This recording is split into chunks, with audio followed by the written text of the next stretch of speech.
আসসালামু আলাইকুম সবাইকে। আমাদের আজকের class English grammar class changing sentence এর ভিতরে আজকে আমরা ইতিপূর্বে আমরা শেষ করেছি assertive two interrogative. Assertive sentence দুইভাবে ভাগ করা যায়, অ্যাফার্মেটিভ টু নেগেটিভ। তারপর assertive two imperative. Today I will discuss about assertive to operative sentence. Operative sentence হচ্ছে ইচ্ছা বা প্রার্থনা বোঝায়। তার আগে আমাদেরকে স্ট্রাকচার জানতে হবে অ্যাসার্টিভ সেন্টেন্সের। স্ট্রাকচার হচ্ছে মে plus subject plus V1 plus object বা এক্সটেনশন বা এক্সট্রা পার্ট। ওকে, আগে মনে রাখতে হবে প্রিভিয়াস ক্লাসে আমি বলতেছি অ্যাসার্টিভ সেন্টেন্সের স্ট্রাকচার হচ্ছে সাবজেক্ট ভার্ব অবজেক্ট বা এক্সটেনশন। ইন্টারোগেটিভ সেন্টেন্সে আমরা শিখেছি সাবজেক্টের পূর্বে কী থাকবে, অক্সিলারি ভার্ব। ওকে, তারপরে আমরা ইম্পারেটিভ সেন্টেন্স শিখেছি। ইম্পারেটিভ সেন্টেন্স শুরু হয় ভার্ব দিয়ে, মেইন ভার্ব দিয়ে শুরু হয়, প্লিজ দিয়ে শুরু হয়, তারপরে কাইন্ডলি দিয়ে শুরু হয়, তারপরে লেটার্স দিয়ে শুরু হয়, তারপরে ডু নট দিয়ে শুরু হয়, নেভার দিয়ে শুরু হয়। এগুলো প্রিভিয়াস ক্লাস। ওকে, যেহেতু অপারেটিভ সেন্টেন্সের স্ট্রাকচার বেশি, অপারেটিভ সেন্টেন্সের স্ট্রাকচার বেশি নয়, অল্প, তো আমাদের আজকের ক্লাসটা ভেরি শর্ট হবে ইনশাল্লাহ।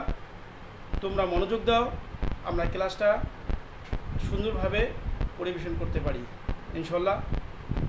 তো ফার্স্ট যে প্রথম স্ট্রাকচারটা হচ্ছে যে অপারেটিভ সেন্টেন্সের কথা আসলেই আমরা মে দিয়ে শুরু করব। কী দিয়ে শুরু করব? মে প্লাস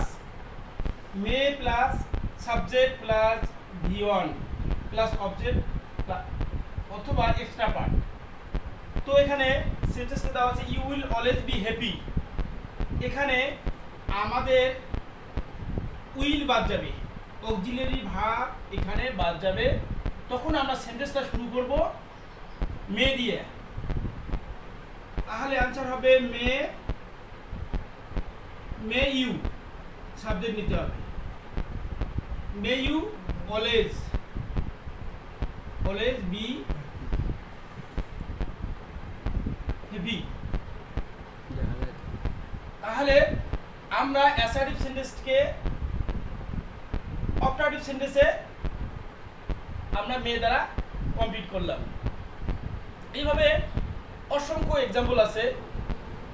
যদি বলতে পারি you will prosper in life, same কাহিনী, may you prosper in life. You will play football, তাহলে এখানে উইল বাদ দিয়ে ইউ এর পূর্বে আমরা কি নেব, may you play football. However second example হচ্ছে অপারেটিভ সেন্টেন্সে যদি উইশ থাকে, কি থাকে, উইশ থাকে, সাবজেক্ট উইশ দেয়ার থাকে, সেগুলো বাদ দিতে হবে। একই নিয়ম অনুযায়ী আমাদের may plus subject plus V1 plus extension লিখে কমপ্লিট করতে হবে। দেখো, we wish that Allah will bless you. Here will বাদ যাবে, উই উইশ দ্যাট বাদ যাবে। তাহলে থাকতেছে এখানে আল্লাহ ব্লেস ইউ, এটা দিলে তো হবে না, এটা তো অ্যাসার্টিভ সেন্টেন্স হয়। তখন আমাদের কি করতে হবে, একটা কি আনতে হবে, এক্সট্রা কি আনতে হবে, একটা মে আল্লাহ ব্লেস ইউ। ওকে, এইভাবে আমাদের অপারেটিভ সেন্টেন্স করতে হবে। তারপরে আবার একটা সেন্টেন্স আমি লিখে দিচ্ছি, the new year will bring happiness to all. নতুন বছর সকলের কাছে কি নিয়ে আসবে, সুখ বা শান্তি নিয়ে আসবে।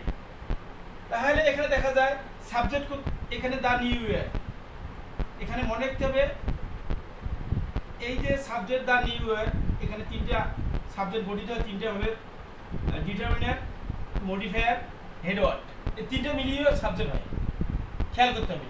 তার মানে ডিটারমিনার মানে সংখ্যা বা পরিমাণ, আর মডিফায়ার মানে অ্যাডজেক্টিভ, নাউনে পূর্বে বসে, তারপরে আবার কি আছে এখানে সাবজেক্ট। এটা তিনটে ওয়ার্ড মিলিয়ে একটা সাবজেক্ট হয়েছে। তারপরে ভাব কি আছে উইল, উইল ব্রিং হ্যাপিনেস। তাহলে এই জায়গায় আমাদের উইলটা বাদ দিতে হবে, যেহেতু অপারেটিভ করতেছি উইলটা কি করতে হবে বাদ দিতে হবে। এখানে আমাদের শুরু করতে হবে কি দিয়ে, এখন ওই যে মনে রাখতে হবে অপারেটিভ সেন্টেন্সের গঠন কি, may plus subject V word plus object বা এক্সটেনশন বা এক্সট্রা ওয়ার্ড, আন্ডারস্ট্যান্ড? তাহলে आंसर কি হবে, আমরা কি দিয়ে শুরু করব, মে the new year bring